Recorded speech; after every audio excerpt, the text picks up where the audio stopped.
Over the past 18 months, Sandstorm Gold has likely been the busiest royalty and streaming company, announcing a spate of mergers and acquisitions. CEO is Nolan Watson. Nolan, welcome back to Kitco. Thanks for having me. And thank you for kicking off this Vancouver studio, your inaugural guest. Well, I appreciate that. It's Sandstorm was actually born and started working in these offices, so in this building. Much appreciated. Let's talk about Sandstorm Gold. Kind of frame it for me. Where was the company 18 months ago with before, and where have you taken it now?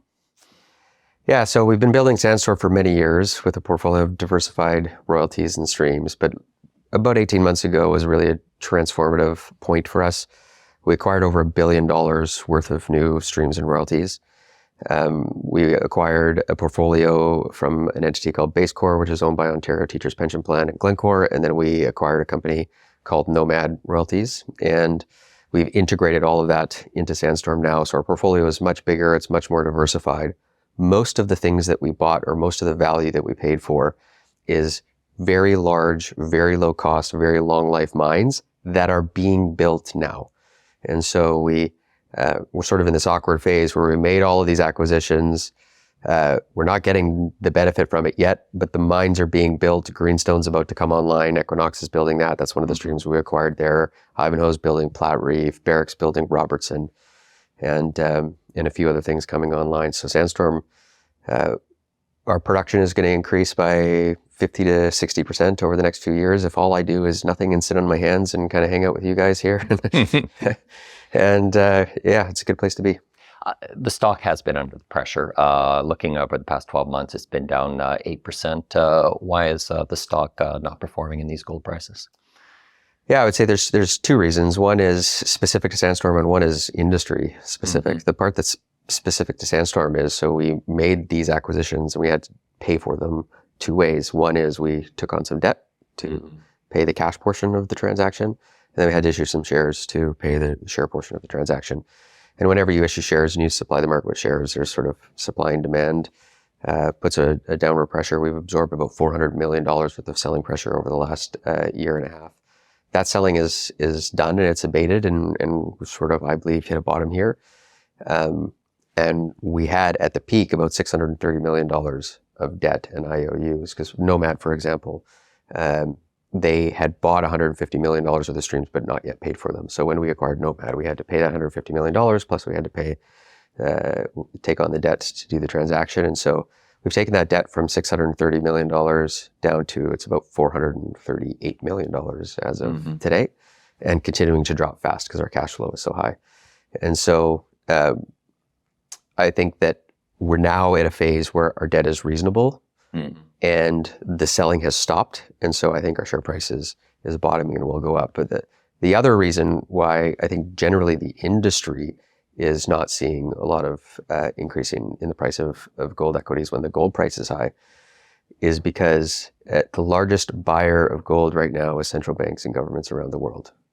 And central banks and governments are buying gold, but they're not buying gold equities. So they're driving the price of gold higher, but they're not driving the price of gold mining stocks higher. And if you look at the fundamental investors of gold mining stocks, it's both retail and institutional investors. And the best way to track the general appetite for investment in the gold space is to just track the gold ETFs. So I'm on the board of the World Gold Council. We've got about 2/3 of the world gold ETFs that we own. And other than a few months last year, it's basically been just net liquidation of gold out of gold ETFs for the last 18 months. And that's institutional investors selling because of high interest rate environments. And so, and it's those same investors that are selling the gold equities. And so you've got governments buying gold, you've got institutional investors selling gold. The governments are buying more gold than the institutional investors are selling, so the gold price goes up. But the gold equities are going down because they're being liquidated. That is about to reverse. If you actually look at the trend of net liquidation of gold ETFs, it's getting smaller and smaller every month. And I'm expecting within the next month or two, it'll actually turn positive. And I think we're going to see all gold equities go up. I want to talk a little bit more about Goldmac with you in a minute, but just keeping with operations on Sandstorm, with all of the transactions that you've done, is there anything that you want to highlight regarding the types of mix of assets where you're getting the streams right now? Yeah, the streams are all over the world. So in terms of one of the things that I'm most It's a proud of, diversified risk. yeah, one of the things I'm most proud about at Sandstorm is that we are, of the six largest streaming royalty companies in the world, we are definitely by all meaningful metrics the most diversified. Only 42% of our company's value comes from our top 5 assets. Most of the other guys are around 60% of their value coming from just 5 assets.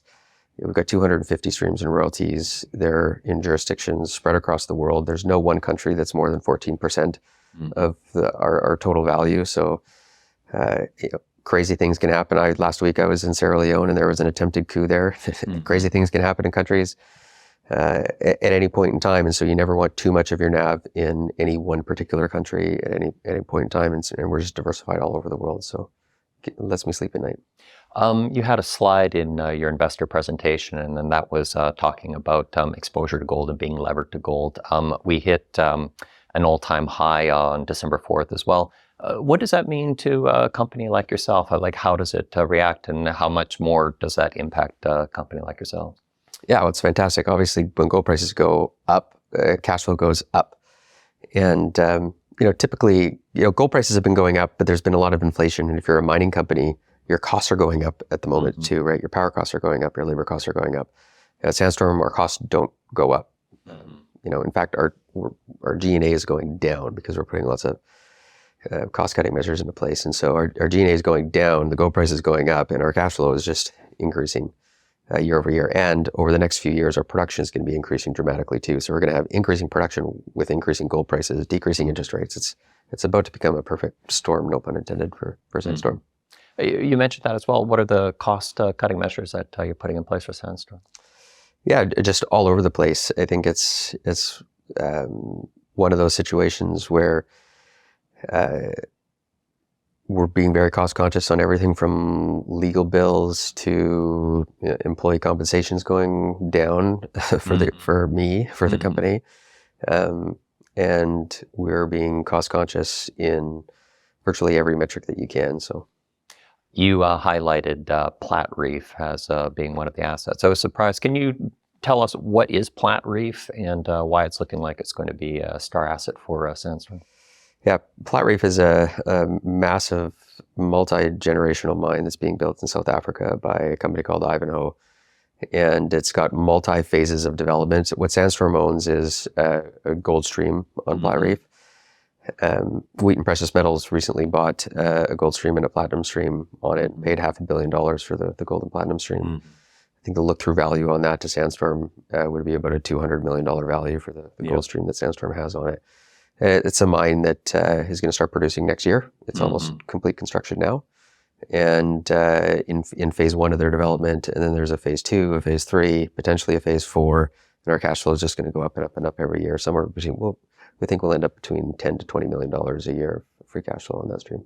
I thought Platreef was a PGM, is that right? Or? Yeah, it's PGM, but we just have a gold stream. Okay, and that's sizable out of a PGM type of asset? Yeah, it's significant for us. Let's step back. You were talking about the gold market. Let's talk about the gold companies right now. Is there anything that you want to highlight in the sector? Because notable in 2023 has been the Newmont Newcrest merger that happened. It's obviously been a tough place if you're an exploration early development stage company. Yeah, there's some M&A just announced yesterday with some little companies getting bought up. It's very, very hard right now to find equity if you're a junior mining company that doesn't have revenue. The equity just seems to have completely evaporated. I gave a speech a number of years ago about where did all the equity go, and it was sort of a structural theme on money being moved from active fund managers to passive fund managers, and passive fund managers can't write a check into your equity financing. And so, it's become harder and harder over time for junior mining companies to raise money. And then all of a sudden, when this interest rate environment happened and interest rates went up, and it just seems to have gone from low to no. And so there's a lot of smaller companies out there going, I don't see where I have a pathway to be able to raise the money to continue to push my assets forward. And I'm hearing lots of chatter of those companies going to larger companies and saying, hey, would you consider buying us? I think you're going to see more and more of that M&A. In terms of the M&A for the larger companies, I think we're going to need to see a little bit more of a stable environment because people are not people don't like to sell their company if they don't have to when they're not trading near healthy valuations. And there's a lot of downward pressure that's been put on mining companies and especially gold companies. And so I've been talking to some investment bankers who have been saying we had M&A deals that looked like they were going to get done, but they just got pulled off the table because the share prices are too low and no one wants to look like they're selling their company at a low price. So situate the gold market right now. So we have the Fed. It looks like it, how would you say, it looks like it might have a more confident feel or a confident hold on what has happened with inflation. So we might see no more of these ratcheting up of interest rates right now. Oil is dropped quite a bit. I think the last time I checked, it was in the 60s level as well. What's the next stage of this macroeconomic environment for 2024, Nolan? Yeah, I wish I had a crystal ball and could predict it exactly. I don't, unfortunately, but what is clear to me is the Fed is done. Like, it is absolutely done. I think in Canada, we are even more done than the US is. We're in a recession that just hasn't been called yet. And I think it's probably by Q2 that in Canada, we're dropping interest rates. The US economy is a little bit more resilient than Canada just because they've been able to fix all of their mortgages for much longer periods of time. So it hasn't hit the pocketbooks of the average American the same way that high interest rates have the average Canadian. But it is starting to bite. And you can see all of the economic data that is coming out is just getting worse and worse and worse out of the US. And so I think we've got a Fed that is going to continue to talk tough, is going to do absolutely nothing, and is going to wait for some surprise, whatever that surprise is. And then after that surprise, which will be a negative one, whether it be, jobs data or inflation data or the blowing up of a bank or some other thing that we can't predict. And right after that is going to be when the Fed starts cutting rates. So it'll be sometime later next year, I think. You've had opinions about cryptocurrencies. Gold has been up, but notice since the beginning of the year, I think Bitcoin has more than doubled right now. Yeah. Are we going to see gold once again kind of lose some of its steam because of what's happening with the cryptos? No. I mean, again, gold is going up because governments and central banks are buying gold. Governments and central banks are not buying Bitcoin. And so the fundamental things that is driving the gold price is separate from, to a large extent, is separate from what's happening in crypto. I think what's happening in crypto is it's important not to get confused by the Bitcoin price going up while everything else is going down.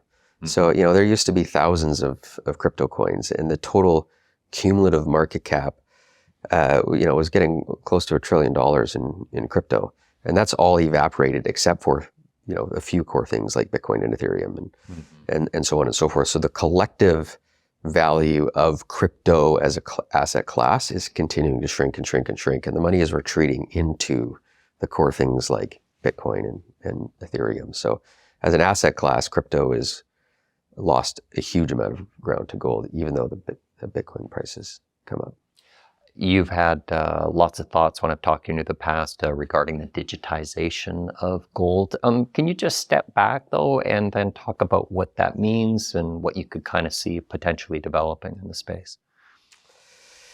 Yeah, so the World Gold Council has publicly announced an initiative called Gold 247, which is their very long-thinking, visionary approach to taking gold, standardizing all of the software systems right from the time the gold is mined in through the transportation companies, in through the refiners, into the banks, and has been developing all of that software for all of those things. And it's been in beta testing with the world's largest gold companies, and with the eventual goal of having it be able to be tokenized, so you can just trade gold on your phone without needing